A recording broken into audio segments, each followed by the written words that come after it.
The beautiful and stunning Anne Francis captured our hearts during the 1950s and 1960s with her roles in movies and TV shows such as Forbidden Planet and Honey West. But the truth is, Anne never dreamed of becoming an actress. In fact, she had to sacrifice her true passion for acting just to be able to put food on the table during the Great Depression. And later on in her life, her decision came back to effect in several ways before her passing in 2011. What really happened? Follow us along as we unveil the untold stories of the life of Anne Francis, while also showing you some of her rare photos. Anne Francis was born on September 16, 1930 in Ossining, New York. She was the only child of Philip Ward Francis, a businessman and salesman, and Edith Albertson. Interestingly, her birthplace was located right next to Sing Sing Prison. In one of her interviews, Anne shared a unique and intriguing aspect of her unusual birth story. I was born in upstate New York, in Ossining, New York, right next to Sing Sing Prison. And it's a long story, but I was delivered by the prison doctor. But I don't think I want to go into all of the story, but he was the top surgeon in New York, and he also was the surgeon for the prison. And my mother had lost 3 children before I was born, and so she was determined that she would not go through the same problems at birth, so she was going to have cesarean. The doctor who was supposed to deliver me was in an auto accident, and the prison doctor delivered. When Anne was a child, she had dreams of being a test pilot and a doctor, but she had to abandon them to start modeling at just 5 years old.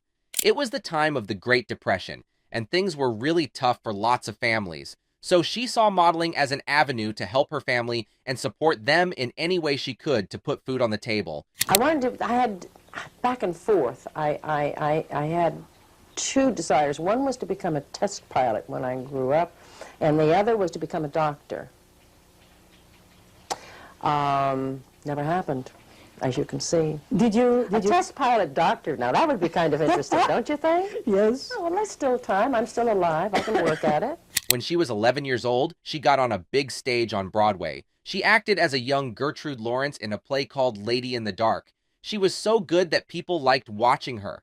While all of this was happening, she also went to a special school in New York for kids who were performers.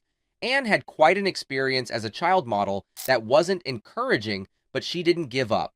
I can remember on my 10th birthday, literally passing out because I was modeling ski suits, and they stuffed them with cotton to make the pants stand out. And it was August. It was one of the hottest days in August.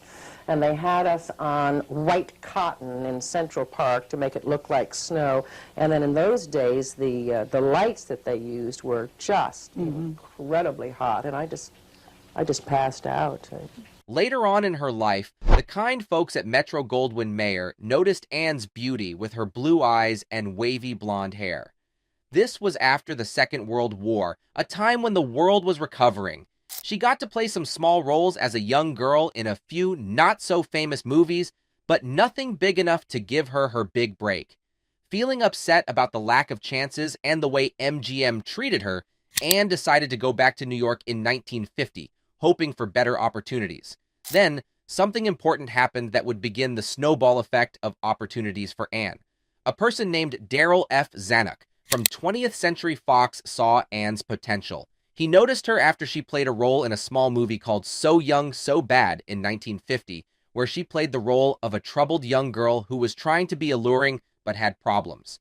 After that, Anne got the chance to be the lead in some hopeful roles in movies like Elopement in 1951, Lydia Bailey, and Dreamboat in 1952. But even though she got these chances, she couldn't escape being seen as just a pretty young actress. She wasn't able to show her full range of talent, and she didn't like the scripts she was given or the direction her career was taking. It was a tough time, and she felt like something was missing. During this struggle with her career, Anne found love. She got married to a pilot named Bamlett Lawrence Price Jr., who was in the United States Air Force. This love brought her some happiness and distraction from the difficult moments she was facing. Even though her career wasn't going well, at least she had love to comfort her. However, this love story didn't last long.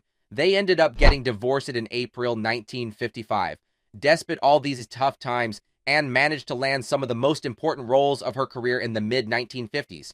She acted alongside great actors like Spencer Tracy and Robert Ryan in Bad Day at Black Rock in 1955, a thriller about problems between different races in a small town.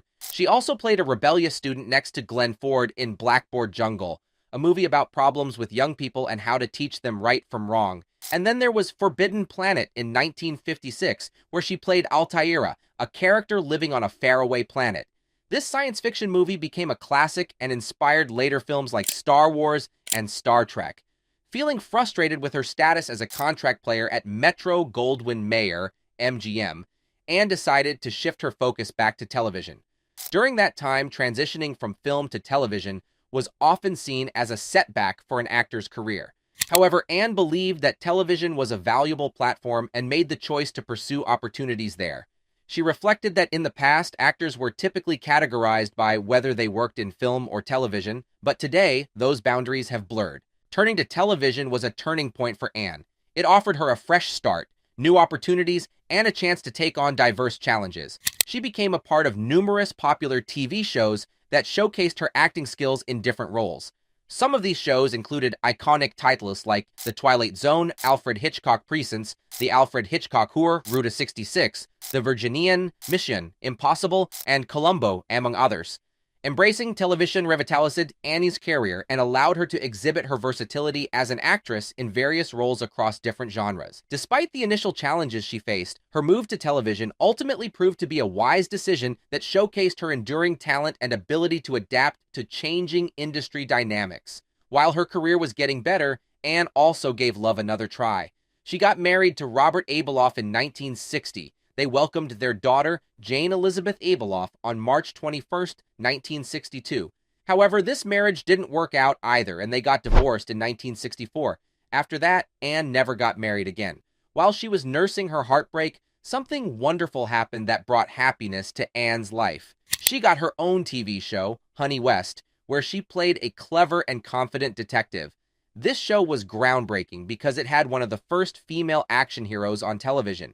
Anne's performance was so good that she won a Golden Globe Award and was even nominated for an Emmy Award.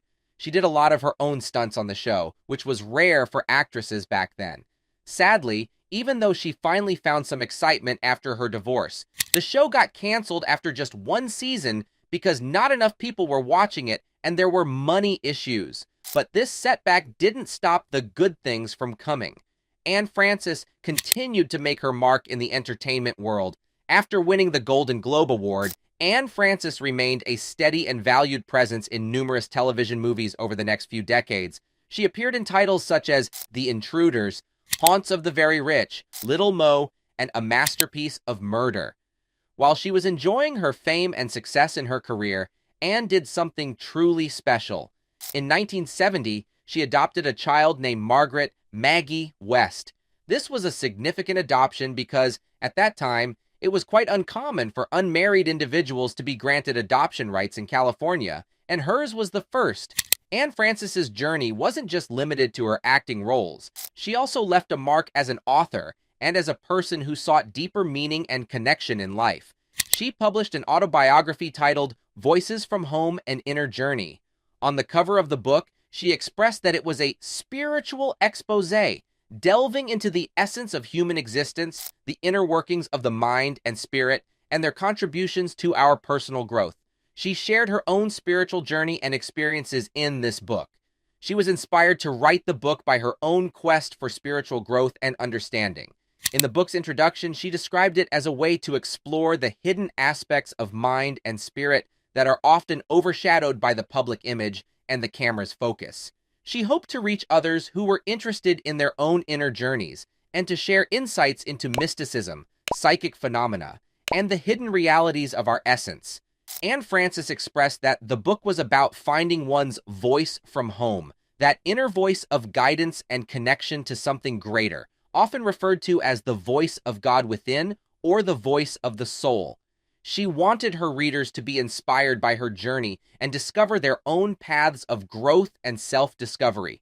But the standing truth about we human beings is that no matter how much spiritual enlightenment we garner in our lifetime, we will never become infallible. In the case of Anne Francis, Even though she tried to make better decisions in her life after her enlightenment, the decisions she made earlier in her life still came back to haunt her. Anne Francis had been a smoker for much of her adult life, but in the mid-1980s, she managed to quit smoking. However, in 2006, she received the unfortunate diagnosis of non-small cell lung cancer. She took immediate action and underwent chemotherapy. Additionally, she had surgery to remove part of her right lung. Sadly, Anne Francis died on January 2, 2011, at the age of 80, due to complications related to pancreatic cancer. Her final days were spent at a retirement home in Santa Barbara, California. Following her wishes, her ashes were scattered in the Pacific Ocean. Anne Francis left behind a remarkable legacy that included over 100 films and television shows. Her fans greatly admired her not only for her beauty and talent, but also for her determination and bravery. If you enjoyed this video, there's a good chance you'll also enjoy the one showing on your screen right now. Click, enjoy, and don't forget to subscribe to the channel. See you on the next one.